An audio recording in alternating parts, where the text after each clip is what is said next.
Hello, everyone. We're waiting some seconds to have all the people entering the room for the stream. Hello, everyone. Welcome to another session of the Global Foresight Summit. This year is organized by the IPF World Futures Review and Fast Forward. For this session, we have now with us Chris Meyer. Chris Meyer is Associate Dean for Strategy and Policy and Associate Professor at the United States Military Academy at the West Point, and an officer in the United States Army. The opinions that he will show right now in this session and in the previous one in the APF Fellows are his own. He teaches philosophy courses in the areas of ethical theory, ethics of war, and political philosophy. And the session is called Can Philosophy Enrich the Practice of Foresight? So we are really looking forward to this session, Chris. Welcome to the Global Foresight Summit. Thank you very much. Thanks for the introduction. So my name is Chris Meyer. I'm responsible for areas like strategic planning, curriculum development, assessment, and accreditation at the Military Academy. And I also teach philosophy. And so if you heard the session that ended about 45 minutes ago, I am one of 5 Association of Professional Futurist Emerging Fellows for this year. And it's really an honor to be part of this group. I've learned so much from the other fellows, as well as our mentor, Tricia Lustig. And what I will present now is part of my emerging fellow work that will take place over the next couple of years. And it's really about exploring how what I teach in philosophy might enrich foresight practice. And so I should note that I'm just beginning with this. I'm very open-minded. I definitely want to hear your thoughts and get your advice on how to move this project forward. So let me start with discussing what I mean by philosophy and what I mean by foresight practice. So by philosophy, I'm talking about very basic, important concepts that make up the core of an intro to philosophy course. In the US, these courses are often part of what we call general education or a core curriculum, and are required of students to take. And they're really meant to provide them with fundamental thinking and writing skills, as well as kind of strengthening their perspectives on things like ethics. I should note that I think philosophy can be very practical, but it's also, for its own sake, it's very enjoyable and it's very valuable as well. But I think people often say that philosophy is too theoretical and doesn't have any practical value, but of course that's incorrect. Like, philosophy teaches students how to think, write, how to argue in ways that are civil about controversial topics, but also there's areas like applied ethics where you apply ethics to environment, the war, medicine, and business that philosophy can help. And so philosophy is a wide discipline, but today I'm going to look at different ethical perspectives and how they might be integrated into foresight practice to enrich it. And also I'm going to look at kind of what my students do in terms of critical reasoning and how they learn about fallacies and learn to avoid fallacies in their writing. And they often have fun with this part of the course because it's fun to see errors in reasoning and also to improve your own. There are, of course, other areas of philosophy that are useful besides ethics and critical reasoning. I could see how epistemology and metaphysics would be helpful to foresight practice, but for this right now, I'm going to stick to ethics and critical reasoning. And finally, there's great value in using philosophy to explore the kind of the theoretical grounding of foresight. And that's valuable as well. But again, I'm focused today on the practice of foresight. And so what I mean by the practice of foresight is how foresight is carried out by people who work in organizations and people who act as consultants. So I'm going to use the Association of Professional Futurists Foresight Competency Model. And the goal of this is to provide a shared view of what professional futurists consider to be central to carrying out foresight work. And it's a continually evolving framework, so it'll definitely adapt over the next couple of years, but it is meant to provide a foundation for professional development for futurists. And I'll focus on what's in the middle, in the red, because these represent knowledge and skills that all futurists need to practice foresight. And I think you see the 6 elements of those technical competencies, and there's other ways to approach foresight work. So I'm not saying that this is the only way, but I think what I talk about will be applicable to those other methods as well. In the following slides, what I'll do is I'll talk about the general importance of foresight from an ethical perspective. And then within specific foresight technical competencies, I'll talk about how ethics can enrich those and how they're applied by those using them. So really the first thing I want to propose is that anyone who practices foresight should be able to clearly and concisely explain the ethical basis for using it, for thinking about the future. That is, why do foresight? Why think about the future? And there's a lot of articles written, about the theoretical aspect of this, but again, I'm looking at what could someone who practices foresight tell a potential client or others about the value of foresight. And here in the slide, there's 4 different ways. Again, they're not all exhaustive of all the other ways, but let me start with painism that is proposed by Alexander Joy in his article, The Ethics of the Future. And he thinks that the best way to think about future ethics is to think about the consequences, to take a consequentialist approach, because consequences are by nature future oriented. So he looks at first utilitarianism, and he considers some of the challenges to that approach. And some of the, one of the big challenges is that it can often justify harming one person to promote the happiness of a greater number. So he moves from utilitarianism and he selects what he calls painism, which looks at the intensity of pain caused to individuals, especially the most impacted individual by a particular consequence. And he thinks this is better because it avoids some of the objections to utilitarianism, but also because he argues that pain, rather than happiness, is more consistent across generation. That is, that what makes people happy across generations is more subject to change than what causes them pain. And so he thinks this approach is useful so that today we act to avoid causing pain to future generations. Another potential approach is The Ethics of Care by Carol Gilligan and others. This approach is really in response to the view proposed by previous philosophers who offered justice as a way of ethics. And Gilligan and others found that the perception of people in that view were too independent, too autonomous, and too rational. But instead, The Ethics of Care looks at the importance of personal relationships, compassion, kindness, love, and sympathy. It looks at humans as interrelated and dependent on one another. And it's useful because you can look at it across generations and how future generations are dependent on what we do today. And therefore, we have an obligation to think about the future and what actions we're doing today and the impact they might have.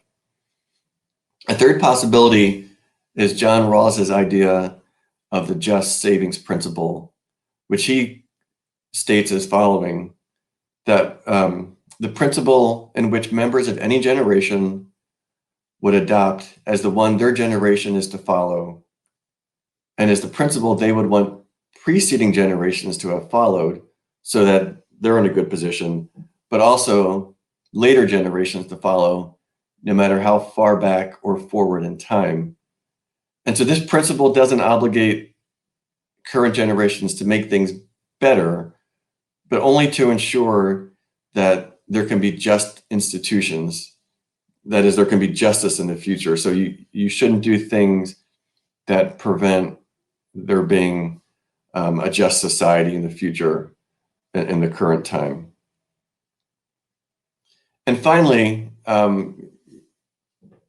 Aristotle talks about the human function as rational activity, that plants and animals can live and animals can perceive, but what makes humans unique is that they can reason, and that an excellence for humans is to reason well. So in a derivation of this, Tricia Lustig writes that the human brain is an anticipation machine, and thinking about the future is arguably the most important thing it does for our survival and flourishing. And in her book, she cites Daniel Gilbert, who argues that no animal has a frontal lobe like ours, which is what gives us the ability to think about the future. And one way we can do this is to exercise foresight. And so if you think about it in the terms of Aristotle, to live well is to think about the future and think about it in systematic ways in the way that foresight enables us. So again, these are just 4 ways and possibilities, but I think it is important that those who practice foresight can clearly state why it's an ethical obligation to use it to think about and act in ways that allow people in the future generations to live.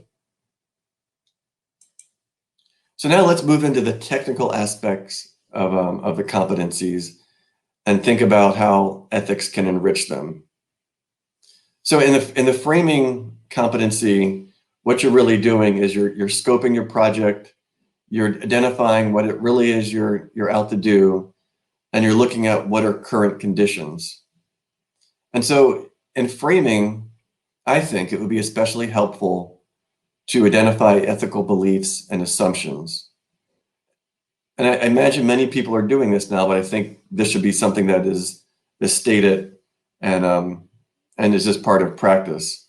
So for example, what do people currently think about technology? Perhaps what are their views of fairness of people with genetic or technological enhancements competing with people that don't have those in terms of fairness? Or what are their views on the ethics of the environment, for instance? How are they, what are their beliefs related to that?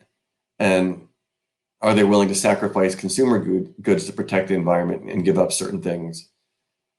And I think if you identify current ethical beliefs, you can have a sense of what actions people will take, because ethical beliefs often drive how people act politically and how they act in terms of their consumer habits and how they just really act in everyday life. So having a good basis of this for the current conditions would be very helpful. And then as we move to scanning, which is, as the competency states, that you're exploring signals of change.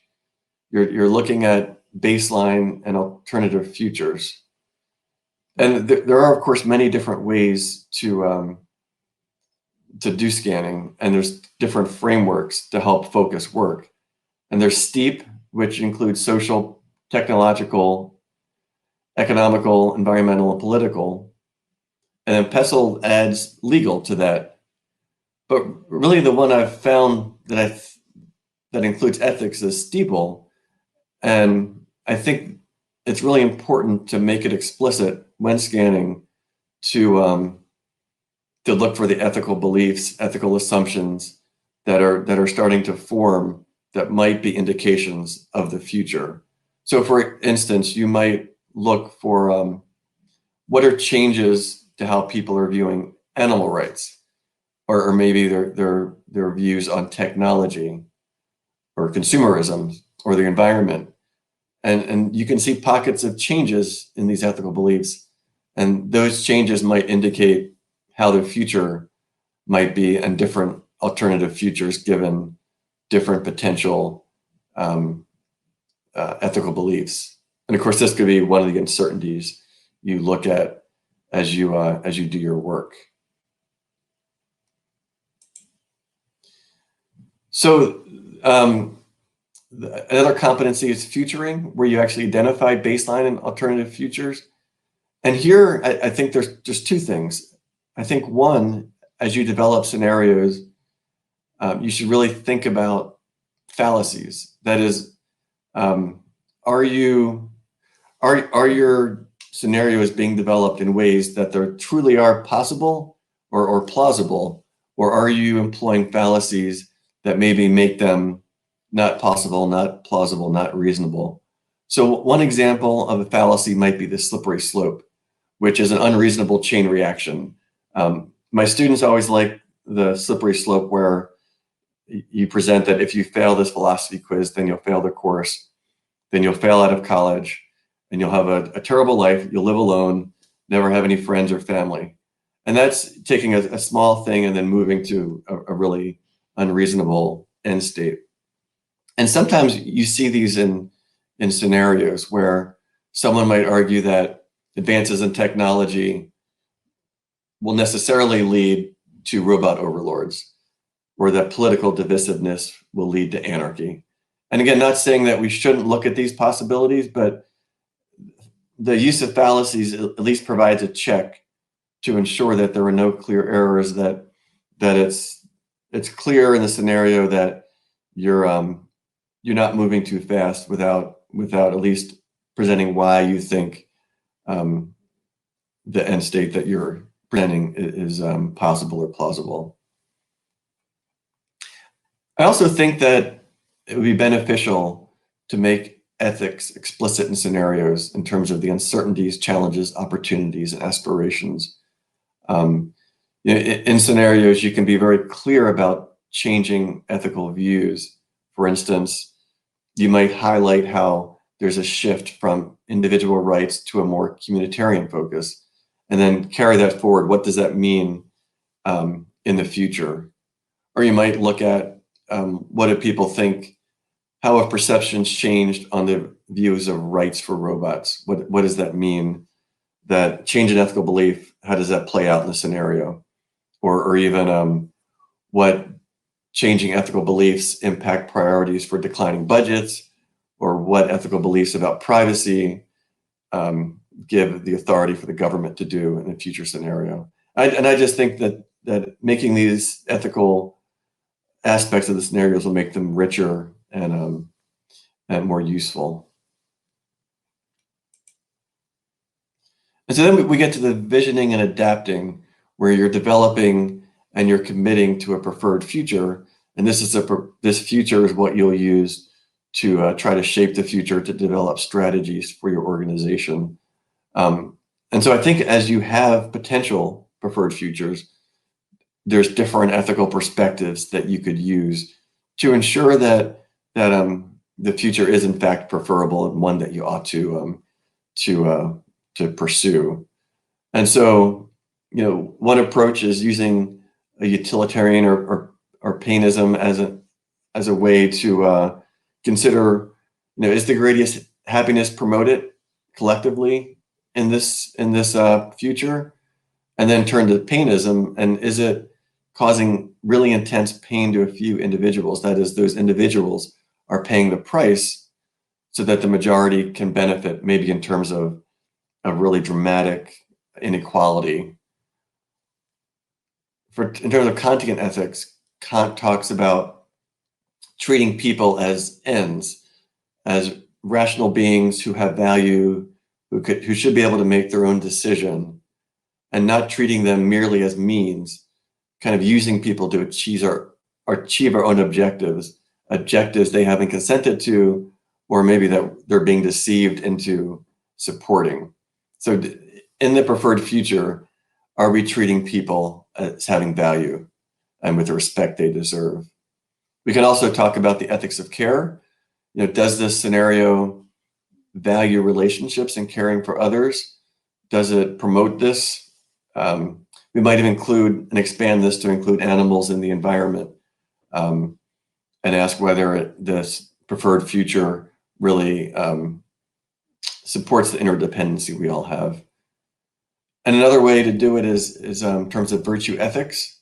We might consider, does this preferred future promote the type of character that we want people to have, given that maybe the scenario's views on equality, the environment, those sorts of things.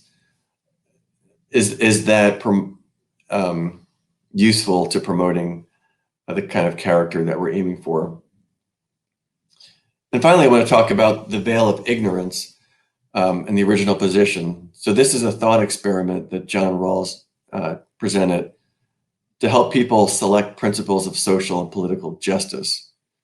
So to do this, people know that in a given society, there'll be different possibilities. You could be rich, poor, talented or not talented, talented physically, intellectually or not.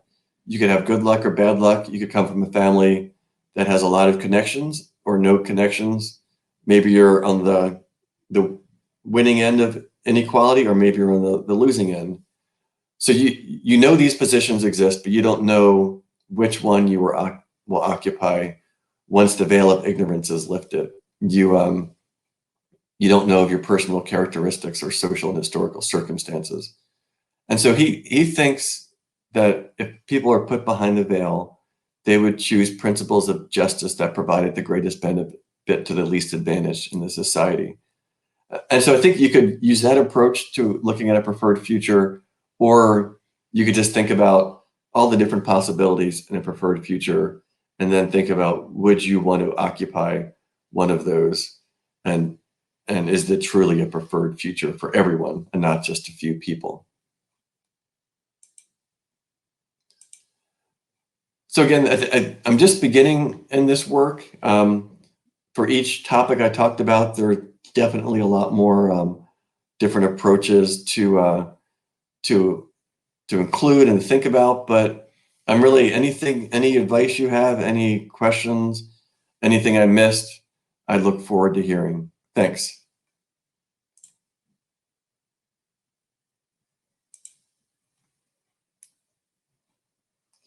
So let me take a look at the questions. So one question, do I think that ethical shifts come before actions and behavior? I mean, I think not always. I think sometimes maybe the actions maybe influence shifts, but I think even then, it's maybe the actions of a few that maybe they've shifted in their ethical beliefs, and then they perform actions and maybe become advocates, and then these shift the attitudes and beliefs of the entire society. And then so the question is, will we be able to identify shifts earlier if we look at article books of niche thinkers rather than innovations by business? I think so. I think you often see thought leaders and sometimes activists arguing for particular viewpoints, and then these maybe indicate a potential shift in the future. Of course, sometimes those activists or early thinkers fail, and the society remains where it is. So yes, that's a good point. I'm sorry, I'm going through all your questions here. So is ethics a macro force to be included in the PESTEL framework of environmental scanning? Yeah, so maybe I think it is. I mean, I think it's definitely, it's something that should be considered. And again, it gets back to the previous question.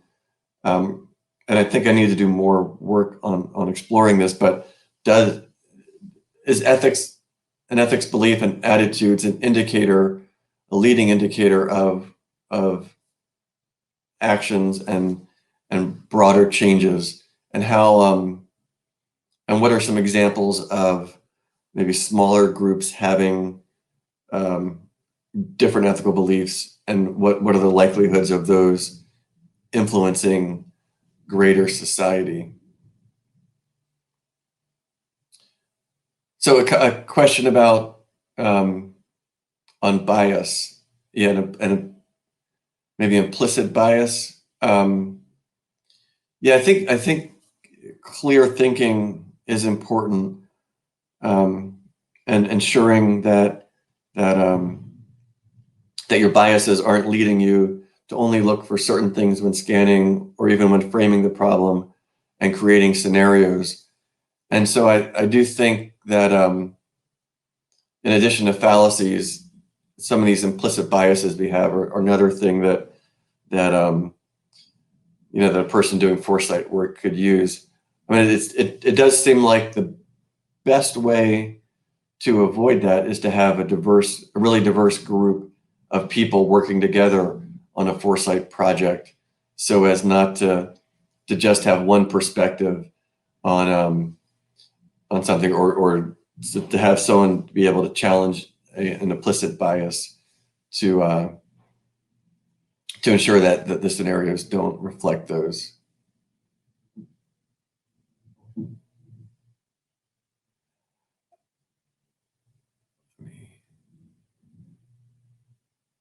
So are we gesturing toward reinforcing identities, ego, or dissolving identification? Should futurists look at them as agency and attempting to keep murmuring about it? So yeah, so I think we probably should consider maybe scenarios with both, and maybe it does depend on, as you think about preferred futures, which identities, look at identities that are helpful and that are, you know, inclusive and broad and not harmful to others. So I think as we scan, we should definitely look at both, and maybe even in scenarios. But then as we move to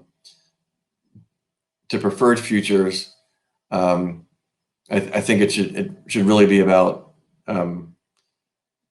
particular identities that are being talked about, and really how harmful they are and how beneficial they are to others.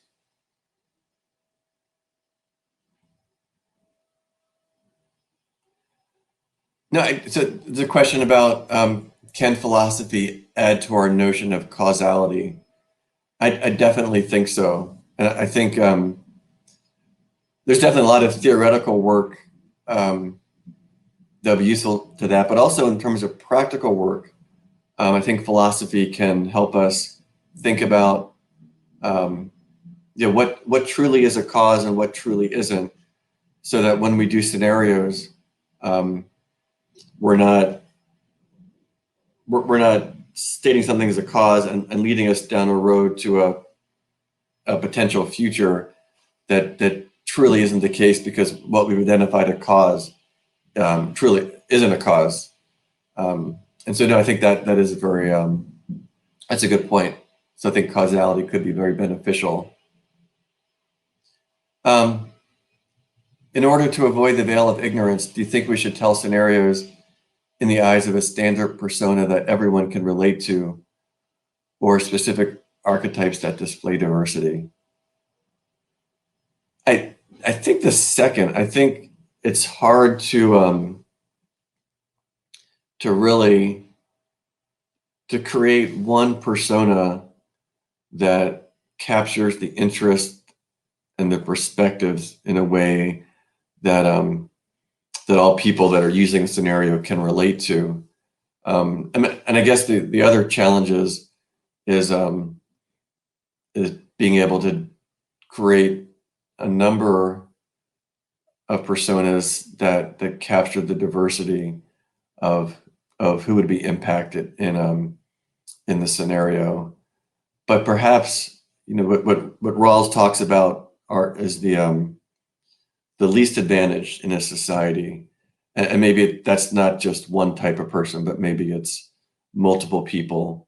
And so maybe the best thing to do is maybe to capture some of those least advantaged, and telling the scenario from their perspective. And then I think, especially for preferred futures, we can think about whether we actually, is that a reasonable preferred future to pursue, or because of the fact that that we're seeing these least advantaged perspectives, does that is the least advantaged the best off in this preferred future, or should we look at some other preferred future, or is there something that we can do to maybe shift the future a bit to help those least advantaged in ways that that Rawls talks about.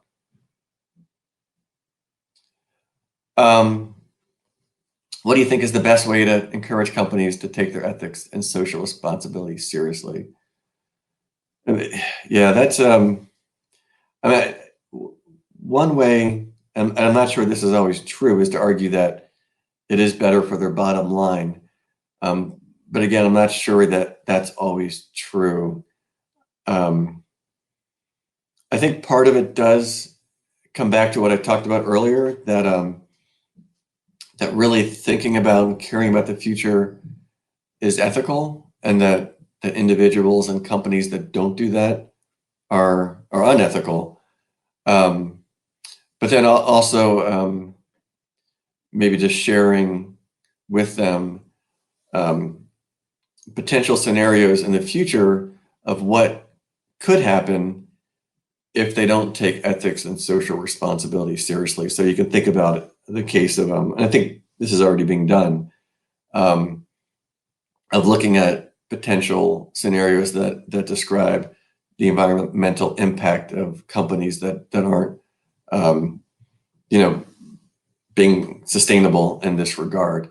And again, some companies will shrug and not really care. But I think the more you can do that, the more you can put you know, make it an image of what the future will be like if companies don't act ethically and with social responsibility. Then I think the more likely you have for them taking it seriously. But again, not guaranteed. So wishful thinking is political paradise, but foresighters work without convictions. Should ethical issues be considered at scenarios' implications or influence their construction? Yeah, so that's a great question. I think ethical issues should be highlighted within a scenario, so that the scenario considers the ethical dilemmas and challenges and opportunities and aspirations within a scenario, so that those reading it can actually see kind of what they'll face ethically should this scenario come to pass. But then I think once that's done, then I think you can consider the implications of the scenario itself, and then use ethical perspectives, as I talked about earlier, to consider kind of the seriousness of those implications. So, for instance, in a given scenario, with an implication that maybe a certain class of people are completely left behind and face serious inequality. What does ethics tell us about that? Even if another group is benefiting in a very good way from that. And so I think in that case, with implications, then you start using ethical perspectives to kind of judge the ethical seriousness of implications. And then from there, you can consider what is useful to keep and not keep, and what should contribute to a preferred future from a given scenario. Oh, great. There's E should be for empathy. I think empathy is very important to think about. And I think the earlier comment and question about from whose perspective should scenarios be told, I think by at least having some inclusion of the least advantage in a given scenario is helpful for understanding their position.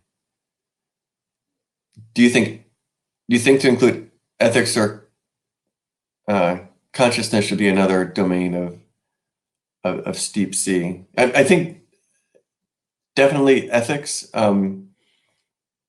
I'd have to hear more about of what you mean by consciousness, but definitely I think ethics. I think it just should be.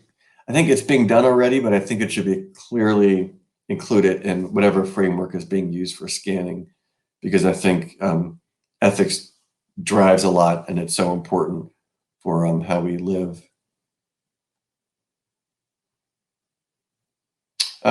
So would scenarios based on belief in individual freedoms and rights look different from scenarios based on belief in the individual's duties and rights to society? No, I think so. I think it's a great question. I think that that these two different perspectives could help you shape two very different scenarios where people. And I think you saw some of this in the pandemic, where many people saw the requirement to wear a mask as a violation of an individual freedom, whereas others, because of the potential health consequences of not wearing a mask to others, saw that wearing it was kind of a community duty, so that others didn't get sick. So yeah, so I think that's why it's helpful to as you explore, you can imagine exploring if you're in a society, say that it's more community focused, but maybe you're finding in your scanning pockets of the society where this feeling of individual freedom and rights is really becoming kind of the predominant ethical perspective. Then as you start to create scenarios, you might create some that, one that looks at, where this individual freedom and rights really takes off and becomes a new approach, whereas another one where kind of this community focus is strengthened, and consider the implications of both and what they mean for life and the just the standard of living for people.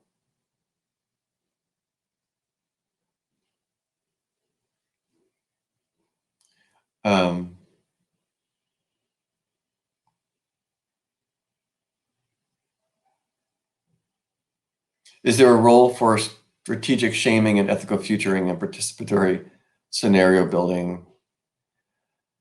I think so, and that's kind of what I was trying to get at earlier. I think I think you could do shaming, and you could show the potential consequences of a company or just organizations in general, governments, 10, 15, 20 years out, and you can kind of show those collapse scenarios where things look really bad. But then on the other sense, you could also highlight transformation scenarios where things actually go right, where companies and governments take ethics seriously and do things in ways that that are really beneficial. And so I think maybe it's a dual approach. Maybe there's the shaming, but then there's also kind of providing a vision for the future of how things could go and how beneficial that is to people. And then again, like, it's not guaranteed to work, and it's definitely got to be done for businesses, but also for governments in terms of creating policies that enforce certain rules that would lead to better futures.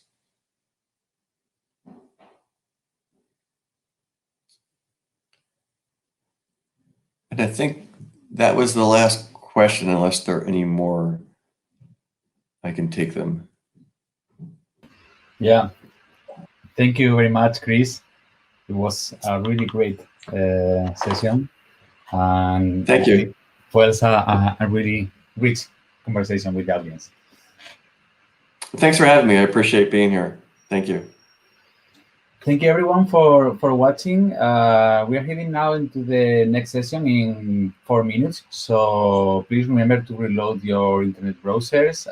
We will be back very shortly. Thank you again, Chris. See you soon. Thanks.